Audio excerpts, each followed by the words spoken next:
வாழ்க, நாதன் தாழ் வாழ்க, இமைப்பொழுதும் இன்னெஞ்சில் நீங்காதான் தாழ் வாழ்க. ஓம் நம சிவாய, ஓம் நம சிவாய, ஓம் நம சிவாய. குரு பிரம்மா, குரு விஷ்ணு, குரு தேவோ மகேஸ்வர, குரு சாட்சாத் பரம்பிரம்மா தஸ்மை ஸ்ரீ குருவே நமக. அனைவருக்கும் இனிய தமிழ் புத்தாண்டு நல்வாழ்த்துக்கள். தமிழ் வருடமானது குரோதி வருடம். இந்த வருடம் வந்து பாத்தீங்கன்னா தமிழுக்கு குரோதி வருடம் அப்படின்னு சொல்லுவோம். இந்த தமிழ் புத்தாண்டானது ஆங்கிலத்துக்கு ஏப்ரல் 14ஆம் தேதி ஞாயிற்றுக்கிழமை வந்து பிறக்குதுங்க. பிறக்கக்கூடிய நட்சத்திரம் அப்படின்னு பார்த்தோம்னா திருவாதிரை நட்சத்திரத்திலையும் மிக அருமையான முருகனுக்கு உகந்த சஷ்டி திதியிலையும் இந்த தமிழ் வருடம் பிறக்க போகுதுங்க. இது அற்புதமான வருடம். இந்த வருடம் பிறக்கும் போது கிரக சஞ்சாரங்கள் எப்படி இருக்கு அப்படின்னு சொல்லி பார்ப்போம். மேஷத்துல சூரியன் குருவும் இருக்காங்க, மிதுனத்துல சந்திரன், அடுத்து கன்னியில கேது, கும்பத்துல செவ்வாய் சனி, மீனத்துல 3 கிரகங்கள் ராகு புதன் சுக்கிரன். இதுதான் வந்து பாத்தீங்கன்னா இந்த வருடம் பிறக்கும் போது இருக்கக்கூடிய கிரக அமைப்பு. இந்த வருஷம் பாத்தீங்கன்னா குரு பயிற்சி அப்படிங்கிறது வந்து இருக்குங்க. எப்ப திருக்கணிதப்படி அப்படின்னு சொல்லி பார்த்தோம்னா குரு வந்து 30/4/2024 அன்னைக்கு சித்திரை 17ஆம் தேதி மேஷத்துல இருந்து ரிஷபத்துக்கு பயிற்சி ஆகிறார். அது மட்டும் இல்லாம இந்த தமிழ் வருடத்துல பங்குனி மாதம் 14ஆம் தேதி சனி பயிற்சி இருக்குங்க. சனி வந்து கும்பத்துல இருந்து மீன ராசிக்கு பயிற்சி ஆகக்கூடிய அமைப்பு. அது மட்டும் இல்லாம இந்த வருடம் பங்குனி மாதம் 14ஆம் தேதி ஒரு விசேஷமான ஒரு நாளுங்க. ஏன் அப்படின்னா 6 கிரக சேர்க்கை அந்த நாள்ல வந்து நிகழப்போகுது. என்னென்ன கிரகங்கள் அப்படின்னு பார்த்தோம்னா சூரியன், சந்திரன், புதன், சுக்கிரன், சனி, ராகு அப்படின்னு வந்து பாத்தீங்கன்னா 6 கிரகங்கள் இந்த நாள்ல வந்து ஒரே ராசி மீன ராசியில வந்து நிகழப்போகுதுங்க. இந்த மாதிரி அமைப்பு மறுபடியும் 2070 தான் வந்து நடக்க போகுது. 1962 வந்து பாத்தீங்கன்னா 8 கிரகங்கள் வந்து ஒரே ராசியில இருந்துச்சு. அதுக்கப்புறம் இப்ப நமக்கு இந்த வருடம் வந்து பாத்தீங்கன்னா இந்த வருடத்துல பங்குனி மாதத்துல 6 கிரக சேர்க்கைகள் நிகழ போகுதுங்க. இதனால நிறைய உலகத்துல நிறைய மாற்றங்கள் வந்து நிகழக்கூடிய ஒரு அமைப்பா இந்த வருடம் குரோதி வருடம் இருக்க போகுது. இந்த வருடத்துக்கான பொதுவான பலன்கள் என்ன அப்படின்னா வியாபாரத்துல ஒரு நல்ல முன்னேற்றம் இருக்குங்க.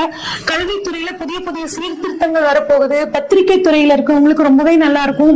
பதிப்பகத்துல வந்து இருந்தவங்களுக்கு இந்த வருடம் செழிப்பாக இருக்கும். ஏன் அப்படின்னா நிறைய பேர் புத்தகங்கள் படிக்க ஆரம்பிப்பாங்க. அதனால புத்தகத்துறை பத்திரிகை துறை ரொம்ப நல்லா இருக்குங்க. மருத்துவத்துறையில புதிய புதிய கண்டுபிடிப்புகள் நல்லா இருக்கும். வானியல் ஆய்வு அதாவது அஸ்ட்ரானமி ஃபீல்ட்ல ரொம்பவே இந்த வருடம் நல்லா இருக்கும். இந்தியாவுக்கு வந்து பாத்தீங்கன்னா வெளிநாட்டு உதவிகள் நிறைய கிடைக்கும்.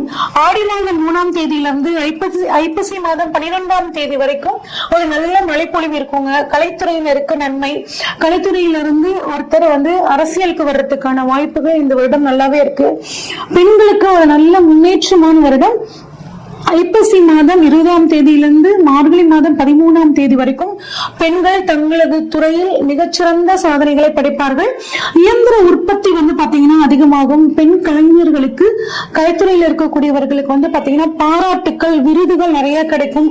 ஆஸ்கர் அவார்டு மாதிரியான அவார்டுகள் உயரிய விருதுகள் வந்து அவங்களுக்கு கிடைக்கிறதுக்கான வாய்ப்புகள் நிறையவே இருக்குங்க. அடுத்து வெளிநாட்டு பொருள் ஏற்றுமதி இறக்குமதி தொழில் வந்து பாத்தீங்கன்னா ரொம்ப நல்லா இருக்கும். மக்கள் கிட்ட வந்து கண்ணில கேது இருக்கிறதுனால மக்கள் கிட்ட தெய்வ பக்தி ஆன்மீக விஷயங்கள்ல வந்து பாத்தீங்கன்னா நாட்டம் அதிகமாகும்.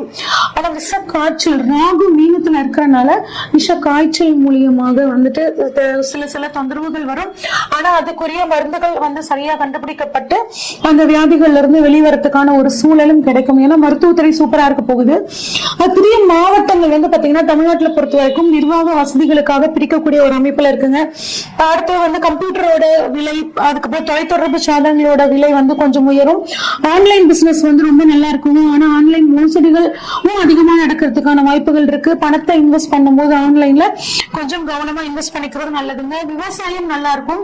விவசாயம் சார்ந்த மதிப்பு கூட்டு பொருட்களுக்கு நல்ல ஒரு விலை கிடைக்குங்க. விளையாட்டு துறையில இங்க வந்து மிகச்சிறந்த சாதனையை படைக்கும். இது வந்து பொதுவான பலன்கள்ங்க. இப்ப இப்ப நம்ம ஒவ்வொரு ராசிக்கும் வந்து பாத்தீங்கன்னா இந்த தமிழ் புத்தாண்டு பலன்கள் எப்படி இருக்கு அப்படின்னு சொல்லி பார்ப்போம். மிதுன ராசிக்காரங்களுக்கு இந்த தமிழ் புத்தாண்டு பலன்கள் எப்படி இருக்குன்னு பார்ப்போங்க. மிதுன ராசியை பொறுத்த வரைக்கும் வாழ்க்கையில ஒரு நல்ல படிப்படியான ஒரு முன்னேற்றம் அப்படிங்கிறது கட்டாயம் கிடைக்குங்க. நிறைய சுப நிறைய செலவுகள் பண்ணுவீங்க. குடும்ப சந்தோஷத்துக்காக நிறைய செலவு பண்ணுவீங்க. குறிப்பாக வீடு கட்டும் யோகம் உங்களுக்கு வந்து பாத்தீங்கன்னா நல்லாவே இருக்கு. குடும்பத்தின் மூலியமாக உங்களுக்கு பணவரவு கிடைக்கிறதுங்க. பேச்சை மூலதனமாக கொண்டு செயல்படுறவங்களுக்கு வந்து பாத்தீங்கன்னா இந்த வருடம் ஒரு மிகச்சிறந்த ஒரு நன்மை கொடுக்கக்கூடிய வருடமாக இருக்கும்.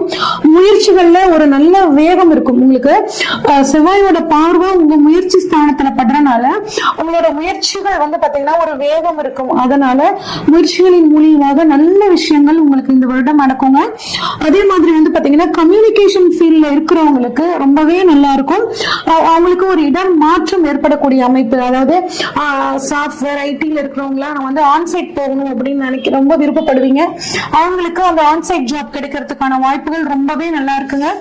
சொத்து சம்பந்தப்பட்ட விஷயங்களை பொறுத்த வரைக்கும் உங்களுக்கு ரொம்பவே சாதகமாக இருக்கும். அதுவும் குறிப்பா வந்து பாத்தீங்கன்னா குரு வந்து உங்களுக்கு ரொம்பவே சொத்து வாங்கறதுக்கு, விற்கிறதுக்கு, கொடுக்கறதுக்கு எல்லாத்துக்குமே வந்து ஒரு அருமையான ஒரு சூழ்நிலையை கொடுக்கிறாருங்க. அடுத்து குழந்தை பாக்கியத்தை பொறுத்த வரைக்கும் குழந்தை பாக்கியம் உங்களுக்கு இந்த வருடம் நல்லா இருக்க போதுங்க. குழந்தைகள் உங்களுக்கு வந்து பெருமை சேர்க்கக்கூடிய ஒரு அமைப்பு. உங்களோட குழந்தை வந்து பாத்தீங்கன்னா அரசாங்க உத்தியோகத்துக்காக காத்துட்டு இருந்தாங்கன்னா அவங்களுக்கு அரசாங்க உத்தியோகம் கிடைக்கிறதுக்கான வாய்ப்புகள் ரொம்பவே நல்லா இருக்கு. உங்க குழந்தை பிறந்த குழந்தையா இருந்துச்சுன்னா உங்க குழந்தையோட நேரம் உங்களுக்கு அரசாங்க உத்தியோகம் கிடைக்கிறதுக்கான வாய்ப்புகளும் ரொம்பவே நல்லா இருக்குங்க. பெண்களுக்கு வந்து பாத்தீங்கன்னா கல்வியில ஒரு நல்ல முன்னேற்றம். இந்த மிதுன ராசியில இருக்கக்கூடிய குழந்தைகள், பெண் குழந்தைகளுக்கு படிப்புல ஒரு அருமையான முன்னேற்றம் கிடைக்குங்க. நல்ல மதிப்பெண்கள் வாங்குவாங்க. நல்ல ஞாபக சக்தி கிடைக்கும். அவங்களுக்கு ஒரு நல்ல வேலை கிடைக்கும். குறிப்பாக மிதுனராசியில பிறந்த பெண்களுக்கு வந்து பாத்தீங்கன்னா புதிதாக ஏதாவது தொழில் தொடங்கணும் அப்படின்னு நினைச்சிட்டு இருக்கவங்க நீங்க இந்த வருடம் தொழில் தொடங்கும் போது அது உங்களுக்கு ரொம்ப சக்சஸா இருக்குங்க. இன்ஜினியரிங் துறையில பெண்கள் இருந்தாங்கன்னா அதுவும் வந்து பாத்தீங்கன்னா ரொம்ப சூப்பரா சக்சஸா முடியும். ஆடிட்டிங் எக்ஸாம் எழுதிட்டு இருக்கக்கூடிய பெண்களுக்கும் வந்து பாத்தீங்கன்னா அந்த எக்ஸாம் கிளியர் பண்ணி ஆடிட்டர் ஆகக்கூடிய ஒரு அமைப்புங்க. சொத்தை பொறுத்த வரைக்கும் பூர்வீக சொத்தில் இருந்து வந்த பிரச்சனைகள் விலகும். குலதெய்வ வழிபாடு உங்களுக்கு நன்மையை தரும். உங்களோட மனம், புத்தி, சிந்தனை அனைத்தும் தெளிவாகி ஒரு விஷயத்த நீங்க வந்து சூப்பரா செஞ்சு கொடுக்கக்கூடிய ஒரு அமைப்பா உங்களுக்கு இந்த வருடம் இருக்குங்க. உங்களுக்கு வேலை வாய்ப்பை பொறுத்த வரைக்கும் இந்த வருடம் வேலை இல்லாதவர்களுக்கு வேலை கிடைக்கிறதுக்கான ஒரு அருமையான அமைப்புங்க. வேலையில இருக்கிறவங்க கூட இருக்கிறவங்க சக பணியாளர்கள் கிட்ட கொஞ்சம் அட்ஜஸ்ட் பண்ணி போறது வந்து பாத்தீங்கன்னா நல்லது. குறிப்பாக உங்களை விட வயதுல அதிகமாக இருக்கக்கூடிய சீனியர்ஸ்க்கு தகுந்த மரியாதை கொடுப்பதன் மூலியமாக அவர்களோட சப்போர்ட் உங்களுக்கு கிடைக்கும். அதன் மூலியமாக நல்ல ஒரு உங்களுக்கு ப்ரமோஷன்ஸ் கிடைக்கிறது, அந்த மாதிரியான அமைப்பு வந்து கிடைக்க போகுதுங்க. அதே மாதிரி கோர்ட் கேஸ், வம்பு வழக்கு எல்லாமே உங்களுக்கு இந்த வருடம் சாதகமாக முடியக்கூடிய அமைப்புங்க. உடல் ஆரோக்கியத்துல நீண்ட நாட்களாக ஏதாவது வியாதிகள் இருந்து வந்துச்சு அப்படின்னா அது இந்த வருடம் வந்து பாத்தீங்கன்னா உங்களுக்கு சரியாகுங்க. உங்களுக்கு 11ல வந்து பாத்தீங்க அப்படின்னா 7ஆம் அதிபதி வந்து இருக்காரு. இது வந்து ஒரு அற்புதமான அமைப்புங்க. உங்க வாழ்க்கை துணையின் மூலியமாக உங்களுக்கு நன்மை கிடைக்க போகுதுங்க. திருமணம் ஆகாதவர்களுக்கு திருமணம் நடக்கிறதுக்கான ஒரு அற்புதமான அமைப்பு. வாழ்க்கை துணை வழி சொத்து, அதாவது உங்க மாமனார் மாமியார் சொத்து உங்களுக்கு கிடைக்கிறதுக்கான வாய்ப்புகள் உங்களுக்கு ரொம்பவே நல்லா இருக்கு. உங்களோட வாழ்க்கை துணைக்கு உத்தியோகம் கிடைக்கக்கூடிய, அரசாங்க உத்தியோகமாகட்டும் உத்தியோகத்துக்காகட்டும் கிடைக்கக்கூடிய ஒரு அமைப்பு ரொம்பவே நல்லா இருக்குங்க. 8ல குரு பாக்குறாங்க. இது வந்து பாத்தீங்கன்னா ஒரு அற்புதமான அமைப்பு. திடீர் அதிர்ஷ்டங்கள் மூலியமாக பெரும் பணவரவு, இன்சூரன்ஸ் மூலியமாக பணவரவு. ரொம்ப நாளா இன்சூரன்ஸ் கேஸ் நடந்துட்டு இருக்குங்க, அது தீர்வே வரமாட்டேங்குது அப்படின்னு நினைச்சிட்டு இருக்கிறவங்களுக்கு அதன் மூலியமாக பண வரவு அப்படிங்கிறது கட்டாயம் கிடைக்கும். அது நீண்ட நாளா ஒரு சர்ஜரி பண்ணலாம்னு நினைச்சிட்டு இருக்காங்க, ஆனா எனக்கு பயமா இருக்கு அப்படின்னு நினைச்சிட்டு இருக்கிறவங்களுக்கு பயம் விலகி ஒரு நல்ல டாக்டர் கிடைச்சி நல்ல சர்ஜரி நடந்து அதன் மூலியமாக உங்களுக்கு வியாதிகள் குணமாகக்கூடிய ஒரு அற்புத காலகட்டமாக இருக்குங்க. வாகனங்கள்ல மட்டும் போக்குவரத்துல கொஞ்சம் கவனமா இருக்கணுங்க. போகும்போது ப்ராப்பரா ஹெல்மெட் போட்டுக்கிறது, இன்சூரன்ஸை வந்து நம்ம கரெக்டா கட்டி வச்சிருக்கிறது, இரவு நேர பயணத்தை வந்து கொஞ்சம் தவிர்த்துக்கிறது, இந்த மாதிரி எல்லாம் வந்து இருந்தீங்க அப்படின்னா இந்த வருடம் உங்களுக்கு நல்லாவே இருக்குங்க. 10ல வந்து பாத்தீங்கன்னா புதன், சுக்கிரன், ராகு இந்த கிரக அமைப்புகள் இருக்கு. இது வந்து தொழில் ஸ்தானத்துல வந்து இந்த அமைப்புகள் இருக்கு, ரொம்பவே நல்லதுங்க. வெளிநாட்டுல போய் தொழில் பண்ணணும்னு நினைக்கிறவங்களுக்கு இந்த வருடம் ரொம்பவே சூப்பரா இருக்க போகுது. பிசினஸ் வந்து நல்லா எலாபரேட் பண்ண போறீங்க.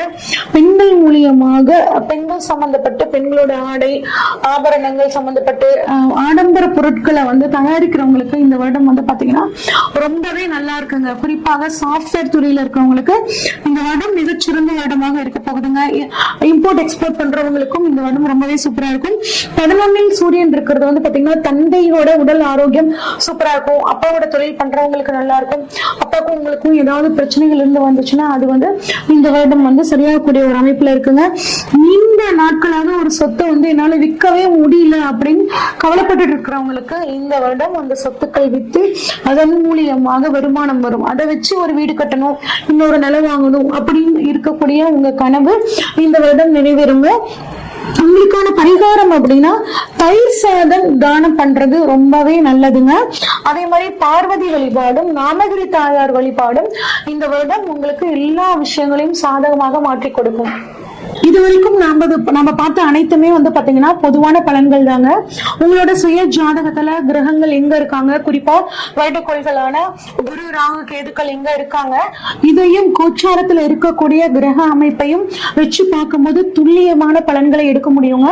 உங்களோட ஜாதகத்தை இப்ப என்ன பலன்கள் நடக்குதுன்னு நீங்க தெளிவா தெரிஞ்சுக்கணும் அப்படின்னா ஸ்கிரீன்ல தெரியுற வாட்ஸ்அப் நம்பருக்கு உங்களோட ஜாதகத்தை அனுப்பிச்சு வைங்க. ஃபுல்லா உங்களோட ஜாதகத்தை ப்ரெடிக்ட் பண்ணிட்டு உங்களுக்கான கைடன்ஸை கொடுக்குறேங்க. நன்றி, வணக்கம்.